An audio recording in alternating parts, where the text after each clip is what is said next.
Welcome to Daryl's Little Corner. We'll be with you every Monday from 7 to 8. Tonight in the studio with me is Representative Jody Steverson. Are you getting used to being a representative yet? After 3 years, I think so. It's been a short 3 years, but I'm getting used to that, and it's still an honor and privilege to represent Tippah County in House District 4. Mm-hmm. It really is, and been home for nearly a month now from 2014 legislative session that ended on April the 2nd, and we had a long 90 days. It was eventful 90 days, and I feel like we passed a lot of good bills and maybe a few bad ones too. So that depends on how you look at things. But it was the last 3 days of the session when you get involved with the budget. We were gavelled in in the chamber for 39 hours in 3 days. Mm-hmm. So we were extremely tired when I got home. So long hours. Just there toward the end, it gets like that when you're trying to finish up. But we completed this session 4 days early, and I think it saved the taxpayers of Mississippi around $144,000. So that's great. So that's great. Where do you stay when you're in Jackson? I stay in a hotel. A lot of House members and senators they choose to get apartments, but I'm due to the distance. I don't want to have to move beds, and all I need is a bed and a coffee pot. That would get me through, I think. But a cot, a cot, and a pillow. But I choose to go the hotel route, and I move in on Mondays and move out on Fridays, and then make the trip down there. We start after lunch on Mondays to allow the delegation from like Northeast Mississippi and the coast to get down there, and we work sometimes 6, 7 o'clock on Monday nights, and then usually on Fridays we're through by noon and allow everybody to get home at a decent hour on Fridays. So, but I'm asked that a lot of times. Where do you live? Well, yeah, that would be. Yeah. That would be. I'd like to be on there. That's one of the challenges, of living, representing a northeast corner or north corner or northwest corner, or even on the coast, is the distance from Jackson, because we're closer to. I think it's me and Bubba Carpenter represents Tishomingo County, Nick Bain in Alcorn County, myself in Tippah, and Steve Massengill in Benton. All four of us, we're all closer to Nashville and Little Rock than we are Jackson. So we have a unique area up here that we, due to the distance to Jackson, that we represent. So now, if you lived around Jackson, wouldn't it, that's easy for them, isn't it? Yeah, they get to sleep in their own bed and attend their kids', school programs and what all. But but that, I knew that before I ran for office. Well, I knew exactly where Jackson was, and it's a I think I can drive drive it blindfolded now. But I bet you can. I try to go. People often ask me what route do I take to Jackson. Sometimes I go through Oxford over to Batesville, and sometimes I go to Tupelo down to Starkville and Carthage that way. So I try to mix it up. Either way is a long way. Try not to get so tired of it. Yes. You've been down in Jackson a long time, long hours. Last year, seemed like it was last year they had all those special sessions, and I heard something on TV about there might be another one this year. Yes. Tell us about that. Well, I learned last night, I don't know when this will be running on the air. I learned last night that Governor Bryant would possibly be calling us back for a special session to deal with tornado relief for the many Mississippians that are suffering right now, and the counties that are suffering. And we're hearing a lot about Lee County up here in Tupelo, and Tupelo it was really bad, and a lot of local people and their families. I had a friend whose house had significant damage in Tupelo, and they were in the basement. She and her little girl and dog, they were all in the basement, but they survived it. But Winston County, that my dear friend that's a House member, Representative Michael Evans, Winston County had 8 tornadoes that same day. Oh, man. And they had, where Tupelo was EF2, the one in Winston County, the main one was a EF4, which is a lot stronger. I've been in contact with Representative Evans a lot, and he's a fireman in his real life, and he led the search and rescue in Winston County, and he himself rescued a 4-year-old little girl from rubble, and pulled her out, the Monday after the tornado. But I kept calling him. I said, "What can we do?" And he said the items he needed. And I said, "Look, I can come down here and do something. I can move a 2x4. I probably can't move a tree, but I can move a 2x4 too." And he said, "Jody," he said, "there's not 2x4s even left. There's just slabs where houses used to be, and everything part of the house is gone." So they have in Winston County between 800 and 900 people now that are homeless. And that's what we're dealing with. We got FEMA on board. MEMA is, of course, they've been here the whole time. But what Governor Bryant would be doing is calling a special session, and what Mississippi will have to do is match some federal dollars that are coming. And I'm hearing anywhere from $9 to $10 million that we'll have to have a special session in the next probably week or so, should that occur. When this airs, I guarantee they'll still be rebuilding Tupelo. Oh yeah, Tupelo. It's going to be a few Tupelo. weeks before it airs, but I guarantee they'll still be rebuilding Tupelo. And, It will. And the area. My grandson lives in Tupelo, and she says he was on his way home, and Christy said, "Well, I'm not dead, but I'm still in the bathtub." Oh, I know. She just got in that bathtub and she was scared to death. Well, we're really, I don't think you can It ever be was- blessed to have a tornado like Tupelo had in Winston County and Rankin County too. But had these tornadoes occurred at night when people were sleeping, I just Worse. I hate to imagine But what there's would no be worse. storm cells. No No. storm cellars. No. Nowhere to go. No, and And in all honesty, of course, we got a reason now that Tate's not able, but we never did. There's a storm cellar at just close to our property, but we don't ever go in it. We just Yeah. sit there in a trailer. well, if you can watch television, and the meteorologists and the National Weather Service, they have gotten so good at predicting They these have. storms and the direction the storms are going Within minutes. in minutes. Now the one in Tupelo, the Tupelo was under a tornado warning, but it only got on the ground right in Tupelo, and that's why it was such a short notice for. And we've heard the arguments about some sirens went off, some didn't. Yeah. But my understanding is the noise was so much from this tornado, and it sounds just like a train, is what I've been told. And it's really, in certain areas, can be louder than the tornado sirens. So, but if you can watch your TVs and you can see the direction they're going in, and it's no doubt that Matt at WTVA, the weather guy there, he did an outstanding job, and it's no question Yes, he did. saved a lot of He lives. did. He did a great job. A lot of lives. And as I say, that storm comes through and it just, and it takes ages to put that place back It together. does, and I mean, It's just destroyed. when you have destroyed. 30 and 40-year-old trees that have been destroyed, that That's right. it'll that area will have signs of the tornado for many years to come. That's right. Well, I'm going to tell you what, grab you a pencil and a piece of paper, because I'm going to ask about some websites that can be of help to you, and you'll want to write it down. Grab your pencil and paper. So, I hate it when I watch TV and they give out a phone number and they give it out fast one time, and I'm still hunting the pencil. It's too late. It's just like, psh. So now you got your pencil and your paper, just any kind of scrap of paper will be okay. And Jody, as representative, you become aware of these government websites. We live in this electronic age We now. really do. Tell us about these websites, how to get them, and what they'll do for us. Well, the one that I was really wanting viewers to take notice of is the Mississippi Treasury, State Treasurer's website.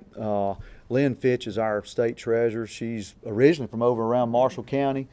Lynn does an outstanding job as state treasurer. She has a website that you can go to, and you can enter your name or a family member's name, And the state of Mississippi has a lot of money that they're holding because they cannot find certain people. And they give me a list once a year of Tippah County residents that the Mississippi state owes money to. So last year I was able to find one lady $50,000. Another friend of mine from years ago, he no longer lives in Ripley, but he lives over in DeSoto County, $75,000. Ah. So it's been several with $200, $300, $400, $500. But you can go to the Mississippi Treasurer's website. You can Google it, whatever, and there you can put in your name, and it'll tell you if. I think on the website it'll only show you if it's $100 or less or $100 and more. It's not going to show you the exact amount. You can print if you do find your name there. There's forms there that you can print. Fill out the form. You can either mail it in or bring it by my office at Ripley Video Cable, and I'll take it to Jackson and turn it in for you. Or if you need any help filling the form out or any questions, feel free to contact me. My number's still in the phone book. A lot of people don't know what phone books are anymore, but that's right. But I'm still in the phone book. Feel free to call me, come by the office, and I'll assist you. And that's a big thing. And a lot of people with summer coming on would like to have $500, $600 or $1,000, whatever may be there. But I'll be glad to help any of the viewers out there that need some assistance with this if they find their name on there. You know, I know years ago it used to come out in the newspaper every once in a while. And our friend called us, now this was back years ago when children were small, and said, Daryl, you lost some money? I said, don't think so. But our name was in there and we collected that money, and it was insurance money. I thought, well, how dumb can I be? You can't keep up with my money. It's not that way. That's what most of it has been. It's either insurance premiums that's been paid to some company in the past that are refundable, or a claim that has never been paid, or maybe a closed checking account with a bank from out of this area. Savings accounts, checking accounts. That seems to be what most of it is. It's not something you misplaced. It's something sneaked away from you. No, and I mean I called a young lady the other day and told her, I saw her name on the list, and I said, well, looks like the state of Mississippi owes you $1,100. And she said, Jody, you better not be joking with me. And I said, I'm not joking with you. I said, I'm going to bring the form by and let you fill it out, and I'll take it to Jackson, or you can mail it in yourself, however you prefer. You know, that's amazing that they don't just absorb that money. Oh, yeah. That's amazing that the state goes to that much trouble. Isn't it wonderful? It is. Okay, let's discuss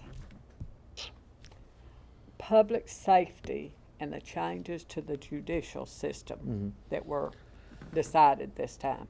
Okay, I guess in the summer of 2013, last year, we Governor Bryant called us back. It wasn't a special session. It was mainly just a hearing. And he wanted the 2014 session to be geared around public safety. Number one, he wanted a highway patrol school. Right now, our highway patrol their numbers are so low. I think they're 150 short on patrolmen, and I think 130 are eligible to retire. Oh man! And we hadn't had a trooper school in I think some 5 years, 4 or 5 years. So, but we were able to fund a trooper school, and every time I mention this, people said, well, we got too many troopers that don't want speeding tickets. It's not about speeding tickets. It's about public safety, and being able to work wrecks and other things, and it's put a lot of pressure on our local sheriff's department too. And Sheriff Gillard, he called me early in the session and let me know that said, I hope you can support a trooper school. And I said, I'm 100% behind it. And he said, because a lot of times he's having to send deputies to do what highway patrolmen would be normally doing. And we've got excellent highway patrolmen here in Tippah County, but they can only do so much. Yeah. We basically have two. And they're working multiple counties. Yeah, they're having to work multiple counties, and we were able to get that passed this time. the main thing was the corrections bill, and what we've got a lot of people in our prison system.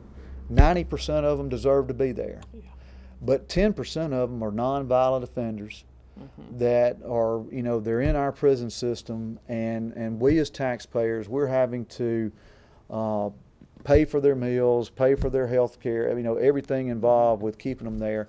And I think it's about $50 a day to house an inmate now.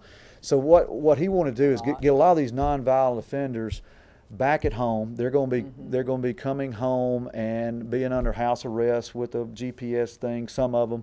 But it's going, the figures that we heard, it's going to save the state of Mississippi about $200 million over the next 5 years. But how does this house arrest work? They will go home. They still have to report to a parole officer for X amount of time. It depends on the inmate. But they will be under house arrest. Some will be able to go to church. It just depends on, how a lot of them acted in prison and their behavior and what they're in for. And again, these are all nonviolent offenders. But they'll be able to go to church. They'll be able to go, if they do not have a job, they will be allowed to look for a job from like 8 to 12 or 1 to 5 daily. Depends on the inmate. Then after they get a job, they'll be able to go to that job, and they have to let the parole officer know what hours they're working, and they'll allow them, I think, 30 minutes before work, 30 minutes after work, get back home, and they'll have to stay home until their probation period's over. But that's going to save a lot of money. A lot of it in this same bill was the sentencing.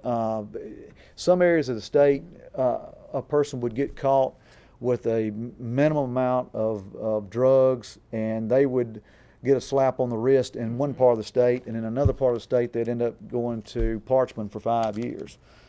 So they're trying to get all the sentencing straight. A lot of the offenders now, instead of going through circuit court, will be going through municipal court. Municipal court. So it'll be a totally different. It's going to free up, rather than somebody who commits maybe a horrific crime waiting 2 or 3 years before they go to trial.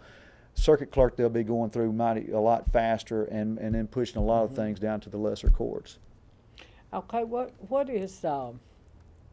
a drug court?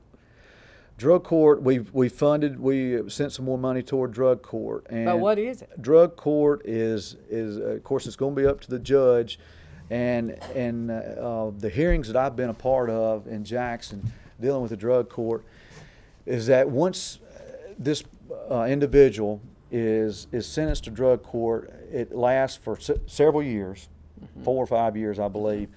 They have to report several times a week for drug testing to different people, and they're monitored all the way through the process. And its success rate is huge.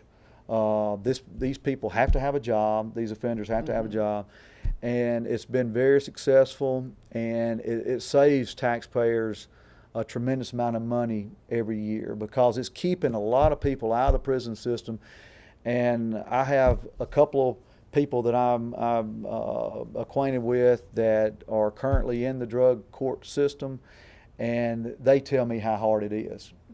And I know a young man from Union County, south of us, it was so gruesome or hard on him to do that he didn't show up for one of his meetings, and he went back to prison. And his mother told me that he would rather be in prison than go through drug court. Drug court was too hard for him to be everywhere at a specific time, and he's just not used to it and couldn't handle it.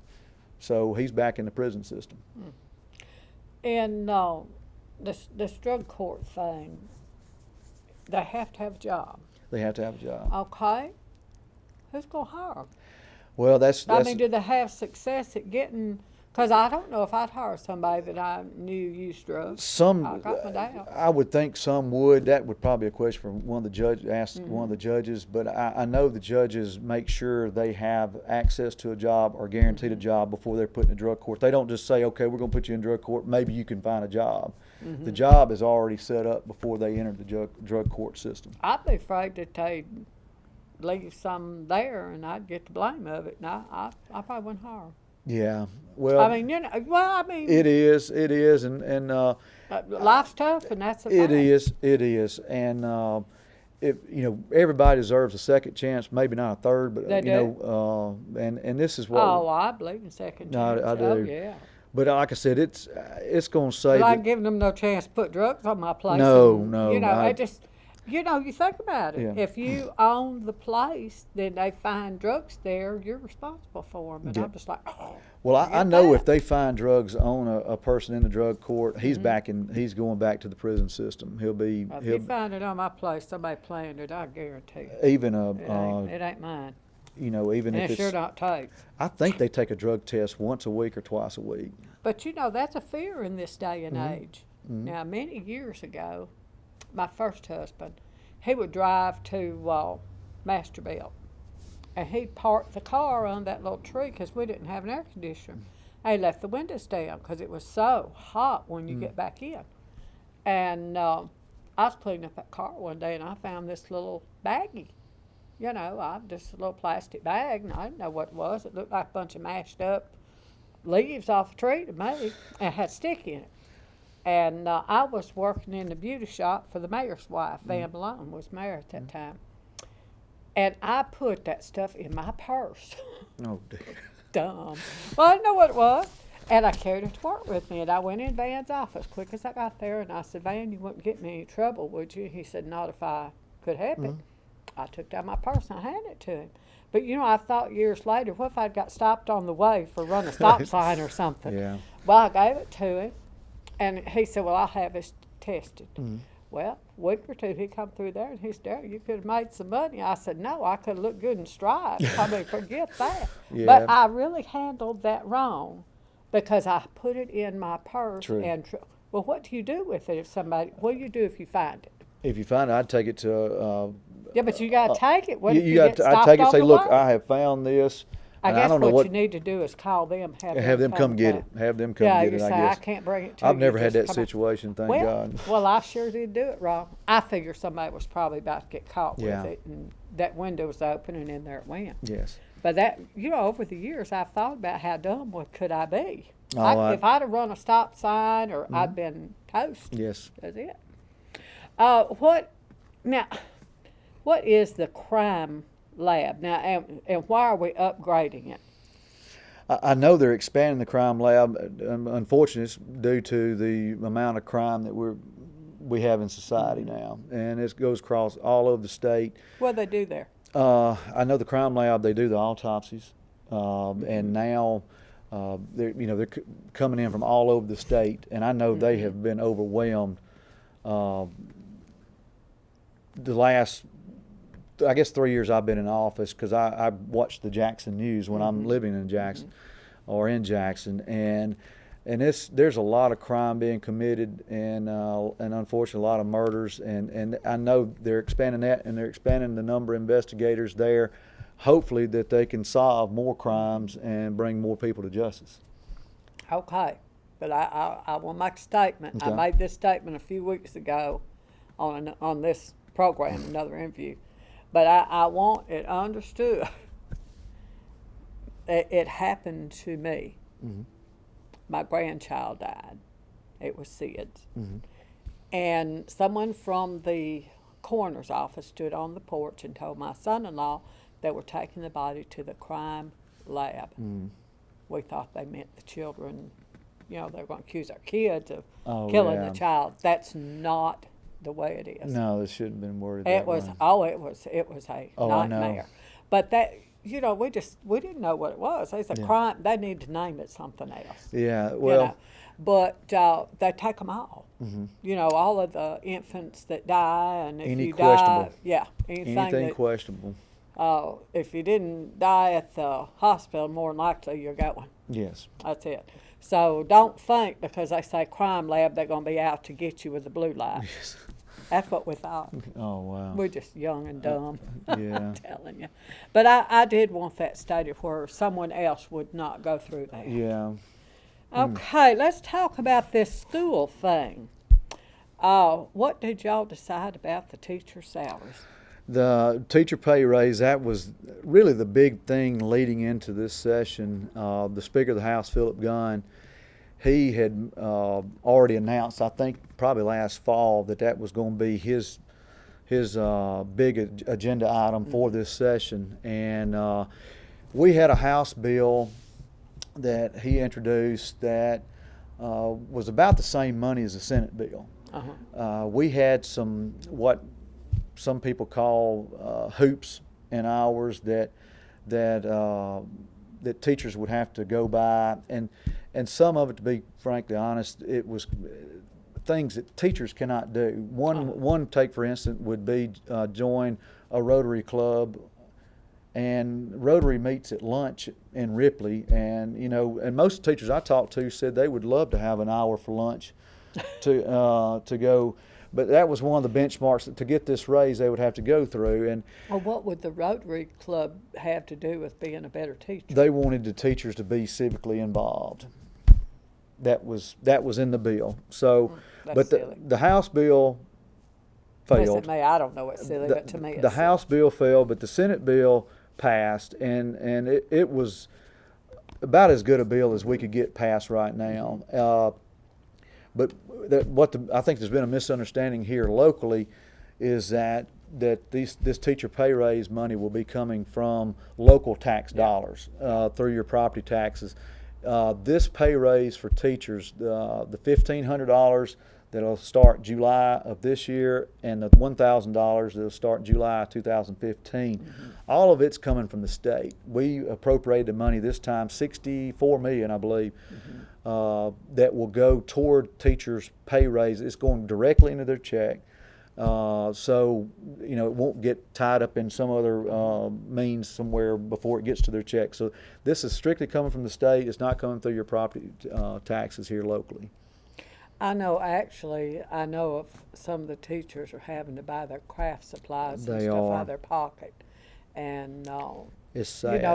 They're paid, but they're not paid that well. They're not. No. And I know a lot of teachers, unfortunately, they have some children in their classrooms that their parents simply can't afford pencils and whatever, and they do a lot of buying of school supplies for their kids. I'm gonna tell you what, when you put a kid in school and it's every week they come. Oh, I need poster board. I need markers. I need glue. It's need. We're gonna sell this for the school. Which you wind up paying for all that. And they sell candy. They sell cleaners. Cookie dough. Yes. And Freezer then full they have bake sales. You have to bake and donate. It's expensive for the kid in school. It now, is. It really it costs, besides your workbook fees and all that stuff. And then as they get older, it gets more expensive. Well, Lauren and pictures and pictures and pictures. Lauren and I do not have kids, but our friends and family, they have had plenty, and we get hit up all the time. Oh, yeah. We do. Yeah. We do, but we're glad we can help. I finally took that cookie dough out of my deep freeze and tossed it. I think it's yeah. in there. I mean, my granddaughter is married and got 2 kids. It's still sitting in there. Didn't want that stuff. But, you buy it because that's You do it. You do it for the kids. You do it but for the just kids. think how much of that the parents wind up paying for. I know. And it's... I know when the granddaughter was in school, I sent a bunch of cookies and to the school for her to just give her on her birthday, and they sold them. Yes, ma'am. God. They did. They sold them. Some kind of a harvest something, But I meant for her to give them away. Oh, okay. Crazy.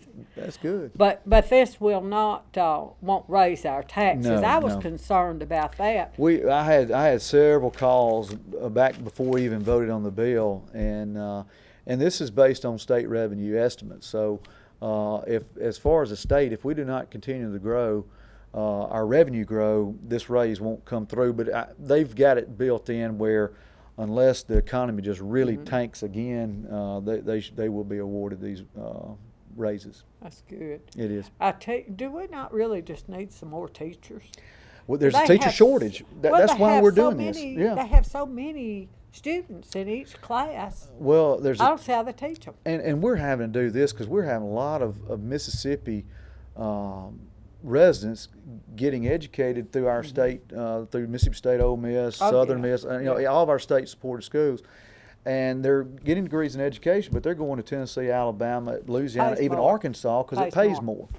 And the thing that we have here too, we have a lot of good teachers that are retiring in Tippah County and going to Tennessee to work.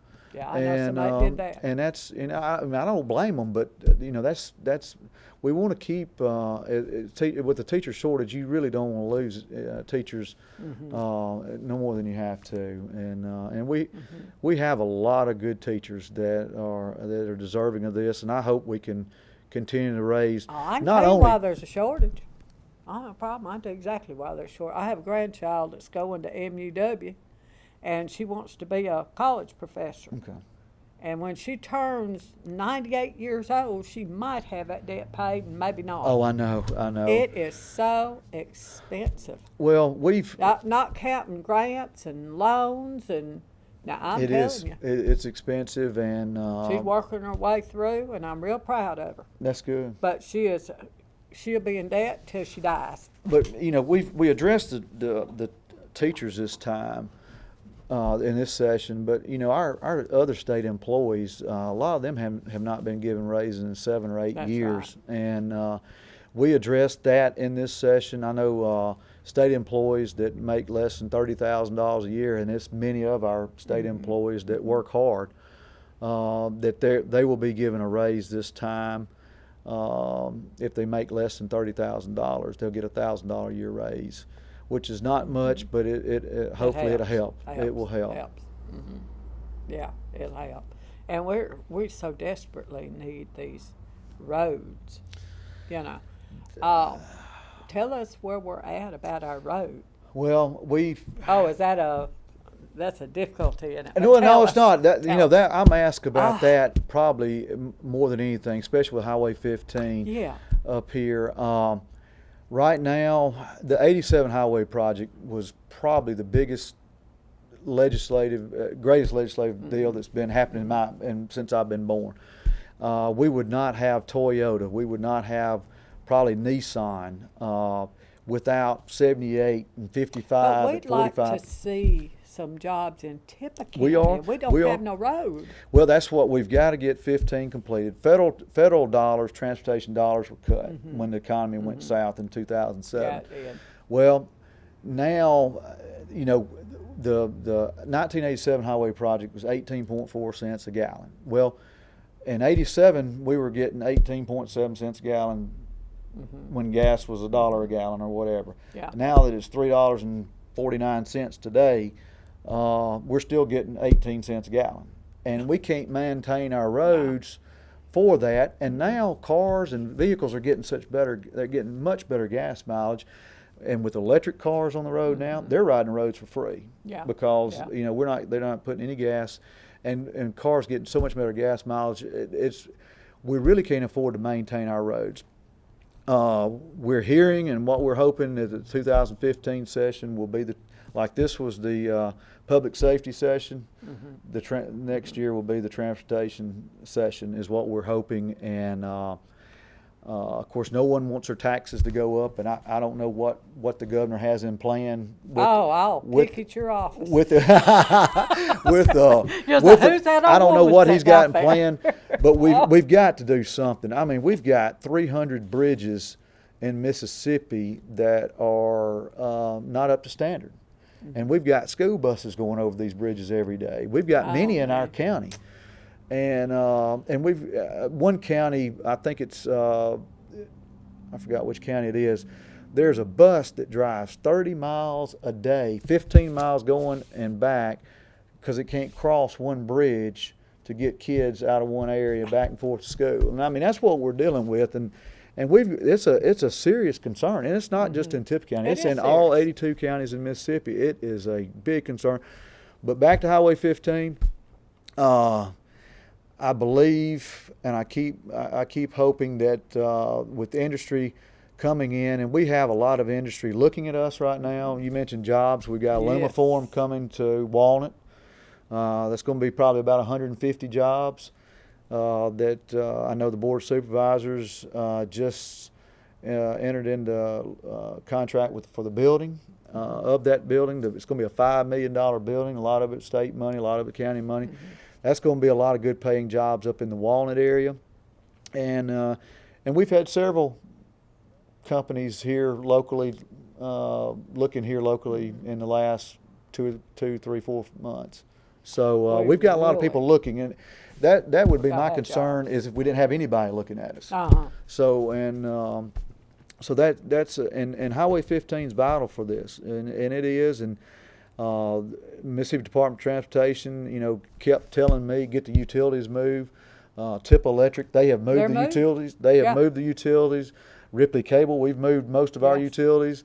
The municipalities involved, Blue Mountain, Faulkner, and Ripley, they've moved their utilities. So now we're going to throw the ball back in the Department of Transportation's hands and see where they go with it. But we've done what we were asked. Oh, we've got to have. I just dread it so bad because I'm old and I don't want them 4-lane roads. And I hate to go to Corinth. It just kills me. Yeah. Because it's just, but our young people got to have jobs if I have to walk. Our young people have to have these jobs. We've got to have the jobs. This is serious, and if we don't get jobs, Tip County will die. I know. They will. People will move close to their work because the gas is so high. They will. And Tip County will die. And we're fortunate to have They'll Ashley. be starved out. We'll run out of tax money to run it out. We've got Ashley Furniture with our largest employer in the county, 1,200 employees. I met with Alita Lassmers last week, and they've got some great things happening there. Sika, a company here locally, Mark Floyd and that bunch out there, they've got some great things happening there. And we're fortunate. We're fortunate. Built Right, things have picked up there. That's great. I was proud to see. Echo Water, they're vital, and of course Oil Dry, Profile. Those guys, they seem to be doing really well right now too. And we've really been blessed that we have not had more job loss than we had. Most of the time, now I do a little jobs page on the computer, and I think truly most of the time if people will work and they're serious about getting a job, they are. There's something out there. It may not be what you want, but there's something out there. But if you've got transportation, you're really serious about a job, you find something. And I know when I was single, I didn't have a job wanted anybody else. Nobody was after my job. Oh yeah. But I made a living. Yeah.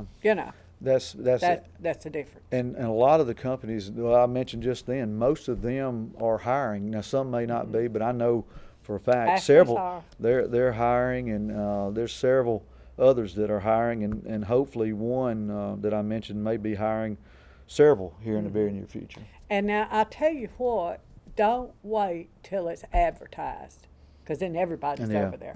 Go if you just drove by and saw the front of the building, stop and ask them, are they hiring? I encourage a job, get out and find one. I encourage people to visit at least once a month or every other month, and eventually something good will happen. We used to, of course, this is before the electronic age. Now some of them just take applications online now, but we'd go in, we'd fill that piece of paper out. I call them every day. I want them to know I'm serious about working. And when I got a job, I stayed with it. They'll remember it. They say, oh, there's that old woman working to death. But that doesn't matter. I got a job. That's true. I wasn't out of work much in my lifetime. I sure wasn't. You got to be determined. You do. Now you just have to be. What is the deal about In God We Trust on the state seal? That was Governor Bryant's, matter of fact, in the State of the State address, he brought that up, and that was in the Religious Freedoms Bill, and I had a few calls on that bill, and what people termed our Religious Freedom Bill similar to the one in Arizona. But this one was watered down a lot. I don't think this Religious Freedoms Bill should offend anyone, regardless of your background or political beliefs or anything. This was a bill, and in that same bill, In God We Trust will be going on the Mississippi State Seal. on all new seals that are printed. And of course, you can see this. The viewers probably can't see it, but this is some notes that I have. This is the old seal, but then God You Trust will be down toward the bottom of that. And I frankly, and I mean, putting in God We Trust on the state seal, I didn't see one thing wrong with it. Well, I'm surprised it wasn't on there. See, we don't know. Yeah, and The only reason I didn't call you, I didn't know about it. oh, you didn't know about it? A lot of people didn't know it until after the How fact. lucky could you get? And that's what I have found in the last 3 years. You know, mainly the calls I get after it's too late and I've already voted. Yeah. That's And right. and I said, look, I wish you'd call me earlier and voiced your concern before the bill hit, but I'm trying to vote my district. I have voted several times on bills that I didn't like personally, but I felt like the majority of the people in Tippah County would be for. That's right. And I mean, when we vote over 500 times a session, you know, I think I mentioned on your show last year, I've voted several times, and my wife didn't like my vote either, and she let me know it. But you know, you try to do what's right, and I've tried my best to vote what I feel like the people of Tippah County and House District 4 would want, and that's what you know, y'all sent me down there, and that's who's going to keep sending me back, hopefully, and that's who I'm going to continue to listen to. You're right about that. Excuse me. Pro or con drug testing welfare recipients? Tough question. Yeah, well, question. you know, that was one of the first bills, and it did not involve all welfare recipients. It was the food stamps, and in my understanding, I think in Tippah County, it would only affect about 100 people that actually draw this version of the food stamp. And I didn't have a problem with it, and that's when we were debating it. I said, you know, legislators, they can drug test me anytime they want to, you know, and if you know, at work, people that go to work every day, many employers drug test. That's right. For a job, and I don't have a problem. You know, a lot of people had the problem with the amount that it would cost, and I think when we were debating it, that was about 3 months ago, but I think it was about $7 or $8 the test is going to cost. So, but it, you know, and what I kept thinking when we were debating it, if this is going to, you know, maybe help a young parents or, you know, a young mother, if it's detected, they're going to give her a warning, and hopefully she'll get off of it. But if she's taking drugs and getting these drugs, you know, I would rather the money go to the kids to feed the kids than go to and maybe we can help a mom or a pop or a father or both of them hopefully with this. So we're going to look at it, and I think it's a 2-year repealer on it, and we'll look at it again in 2 years and see if it's been successful. If it's working. That's one good thing about it. We can always make changes if it's not working. Well, that's right. That's right. You know, it's something to think about. A lot of our programs, you know, we want to help people that need help. Absolutely. But so many of our programs are misused. You know, people go up there and they lie, and they'll, you know, and it just, I mean, so many of them are just not, you know, I always wondered if they hired just a person to spot check things, go behind and check up on things. I think you'd save enough money to more than pay their salary. It would, and I'm telling you, it's being fraud is being investigated a lot more than it used to be, especially in Mississippi. And there's, you know, if anybody out there suspects somebody's getting government assistance that shouldn't be getting it, there's numbers you can call, and I've had several of those calls. And but there's a number you can call and report anything that you suspect that's, you know, taking government money that shouldn't be. So okay, if you're electronic, I'll put Jody on the spot. He's gonna put on his Facebook page how to get into those websites. yeah, I will. If you're on Facebook or find me on Facebook or Twitter, and I'll put links to the state treasurer's website, and just key in your name and see if there's anything there that the state may be holding that's yours, And if you need any help filling out the forms, or like I said earlier, taking the forms to Jackson, I'll be glad to do it. The state treasurer's office is right across the street from the Capitol. And even this summer and this fall, I'm usually in Jackson 2 to 6 days a month when we're out of session. So it depends on what meetings are going on. But I'll be glad to assist anybody with this, and hopefully find you some money that be a nice little summer present. And if you're not electronic, run by the library, and we Yes. have a wonderful librarian. Sheila Lentz will help you. She'll be glad Once to help she you. hears this. Oh yeah, Y'all go by there. Tell her she'll- Daryl said. She'll be glad to help you too, and I'll do whatever I can do. I've got the list at the office of all the Tippah County residents that's currently on the list, and Okay. it's a pretty big list. So I encourage all the viewers to go look and see. If all else fails, call Jody. Yeah, call me. He works cable company. Ripley No Video problem. Cable 837-4881. Jody, we are out of time. We have run slap this is- dab out of time. Y'all, we've enjoyed this hour together. Don't forget the Jeter Family Program, Saturday night at 7 o'clock. I do hope you'll tune us in again next Monday at 7 for Daryl's Little Corner. God bless. Thank you. I appreciate you coming.